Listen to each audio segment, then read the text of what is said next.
Hello, everyone. Thank you for joining us for this second conversation on Ukraine, what's going on. Today, we are really going to focus in on some of the humanitarian stories of Ukraine, of this crisis, to really bring to you that these are not just numbers. There are over 1 million refugees who have fled Ukraine at this point. Speaking today on Thursday, March 3rd, there are going to be more. It's going to certainly strain the resources and the abilities of Eastern Europe, but a very important work. For this conversation, we are so excited to have Dave Tille join us. He has been intimately involved with the work of the World Affairs Council of New Hampshire on our international exchange programs, hosting a number of visitors from the region. Also, in his personal work, he's done a lot with different nonprofits and different programs, working with people in Ukraine, and has been in touch with many of his Ukrainian friends as this situation unfolds. Thanks so much, Dave, for joining us. Well, Tim, thank you so much for having me. So we wanted to first start with a little bit of background on you, just set the stage. What kind of engagements have you had with Ukraine? How have you built these contacts? And what are you hearing from them at this point? Sure. Well, some of my background you've mentioned. I had served on the staff of 3 New Hampshire members of Congress handling foreign relations, and have been very involved in nonprofit activities in that realm of the world, but also by way of background too, I was a Russian linguist myself and analyst on Eastern Europe. I've been for many years involved with helping with delegations going to that part of the world, delegations such as yours this past year, where we had a Ukraine delegation under the World Affairs Council's Open World program, and have been over to Ukraine a number of times, twice since the first invasion of Russians annexing Crimea. Yeah, and you mentioned our group that we hosted last year, 3 members of parliament from Ukraine who came to New Hampshire through the Open World program to have conversations. You hosted one of them in your home for a few days. Can you talk a little bit, I guess, about what that experience looks like and what kind of relationships you build with these visitors when you have them in your home, when you host meetings with them and do all the wonderful things that you get to do when these visitors come to New Hampshire? Well, first, it's just a tremendous program, and I think it's so important, and we need so much more of that person-to-person contact. Really, as you mentioned early in the introduction, knowing people as people, not as statistics, and we were fortunate that a lot of that type of person-to-person activity had been halted due to COVID. And we were fortunate to be able to have this delegation, the only delegation that was able to come due to the pandemic, and had 3 wonderful members of Ukraine's parliament, emerging leaders, 2 of whom are in the party of President Zelensky's as well, and Pavlo, who was one of those delegation members, stayed right at my home.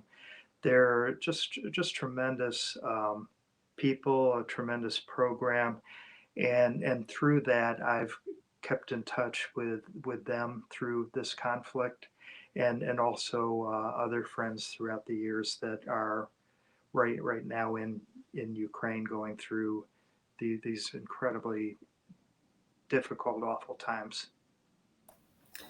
And we are so glad to hear that the people you've been in touch with continue to be safe. Of course, this is a rapidly unfolding situation, and we do keep them in our thoughts as the shelling of Ukrainian cities continues. But can you tell us a little bit about particularly the people who you're in contact with in Kiev or Kyiv? Yeah. What are they seeing? What are they telling you as to what's going on the ground? Yes. Well, first, from friends that are members of parliament, all three were in Kiev.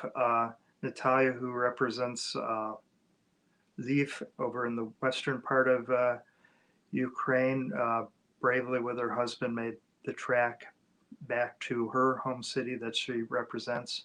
Roman and Pablo are still in Ukraine. They're particularly more at risk being in government, in way of being targets, as you mentioned.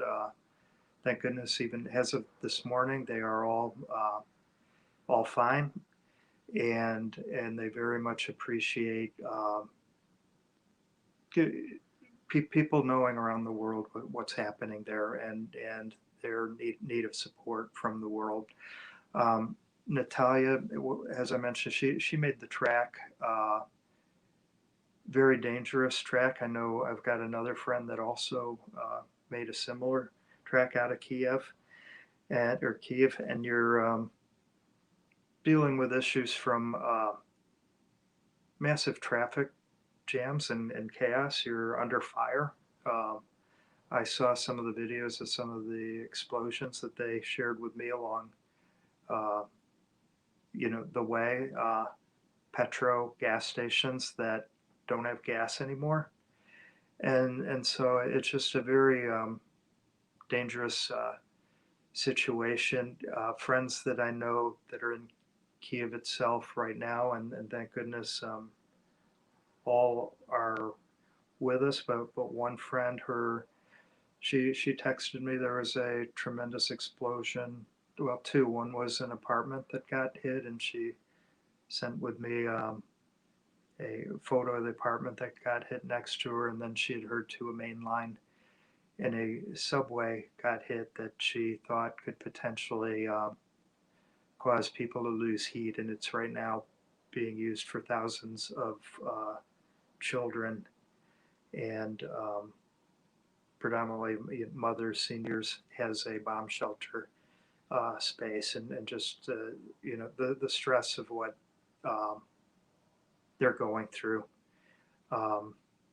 is tremendous. And I've heard from another friend, Anya. She's not in government. I met her as coach of a young firefighter and rescuer program. She's in her mid 20s. She's a personal trainer, and she and her husband, her mother, and many of her family members are in Kiev right now. They've got 8 people in a small, modest apartment with 2 dogs and a cat, and age range from 3 to 90.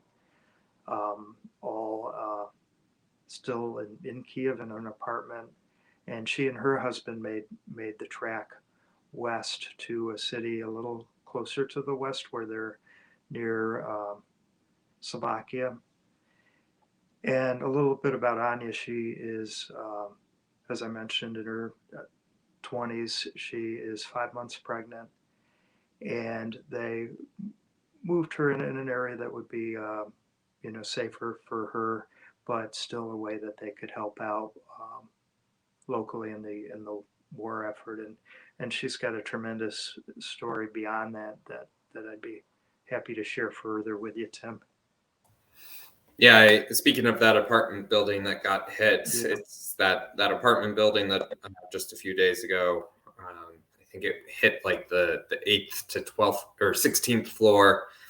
It was all over the news, and so when I saw her picture of that building and how close she was to it, You saw that on the Facebook, yes? Yeah. She shared. That was Yeah. how close she was, literally, Right. to what Yeah, was. and it's amazing to me that that building withstood a missile attack and that there were only minor injuries from that.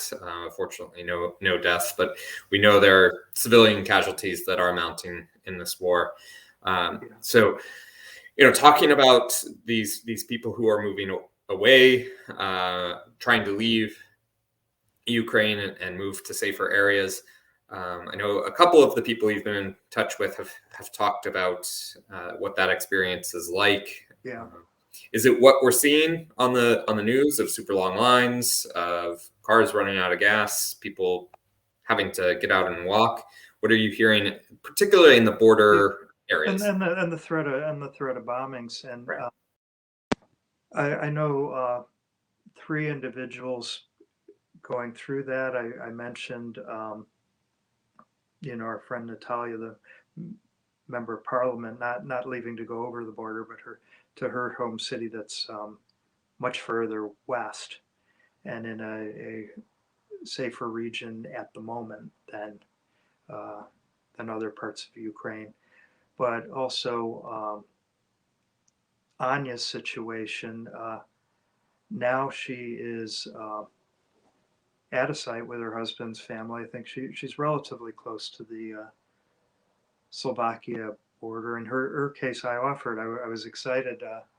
Anya, I got a some help for you. I got a place for you to stay in Poland, and text me as soon as you can. She texted me at like 4 in the morning. Too, as I shared with her, it's not just your average Polish person. It was former President-elect Walenzo opening his home, and I happen to know his aide, and it seems like they were sharing that like everyone in Poland's opening up their home for refugees with people staying in their homes, and Lech Walenzo's aide Adam said that the former president wanted to do the same too. They just weren't sure on how to properly vet. And I'm like, I can vet for Anya. She's a wonderful person, 5 months pregnant, and but in Anya's case, she decided she really appreciated it, but decided for now she's helping on the home front. She is unpacking humanitarian packages today. Then her husband went to the border and still wasn't home at 4 in the morning to bring those humanitarian packages over the border. But I have another friend though, Alina, who she is a single mother. Lived also with her mother. She regrettably her mother is staying behind, and Alina and her son are trying to head to the Romania border. They know no one there. Um, she's going to need help with making it there, but she said in her uh, area, and what you're hearing in a lot of regions is it's just getting more and more dangerous, and so there, many people more than it planned are trying to leave, but it's also more and more a dangerous situation to travel. So yes, I'm hearing all those things that you've mentioned, Tim, and just on a very personal level. Yeah, that's got to be a tough situation that these people certainly find themselves in, and we do hope that they continue to remain safe. Um, but I want to talk a little bit more about people like Anya, people like President Zelensky, who are refusing to leave, even though they have the opportunity to leave. They have the opportunity to get out and save themselves. But a lot of people are choosing to stay and choosing to help out in this effort to stop the forces of President Putin from taking over this independent country. Um, what is sort of the morale level that you're sensing from people? What do people I mean, I assume people are feeling very patriotic these days and wanting to do what they can. Can you talk a little bit about any Yeah, conversations you had around that? their courage, and I know that's been exhibited on the news. Just the courage of not only their leadership, their president, their former president, that are there,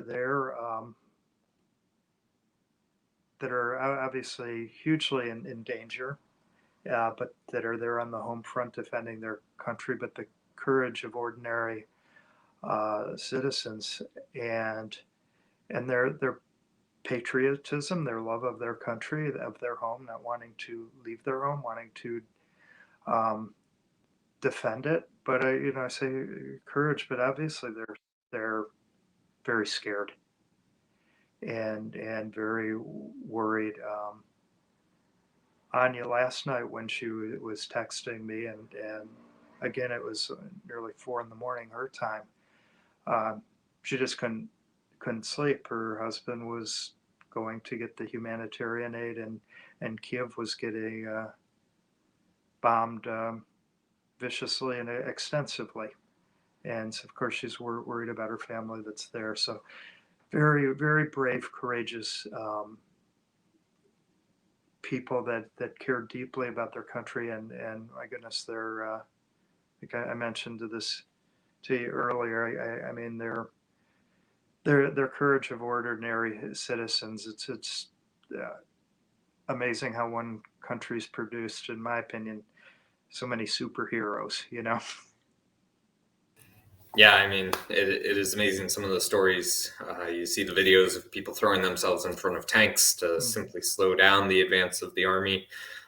People sticking around, the 70 and 80-year-old grandmothers who are picking up Kalashnikovs to fight the invading Russian army. These are not portraits and courage that we want to ever have to see, but it is always amazing to see what these types of extraordinary situations lead people to do. So I want to finish up with um, what are you hearing from your friends as to what help they're looking for from the Western world?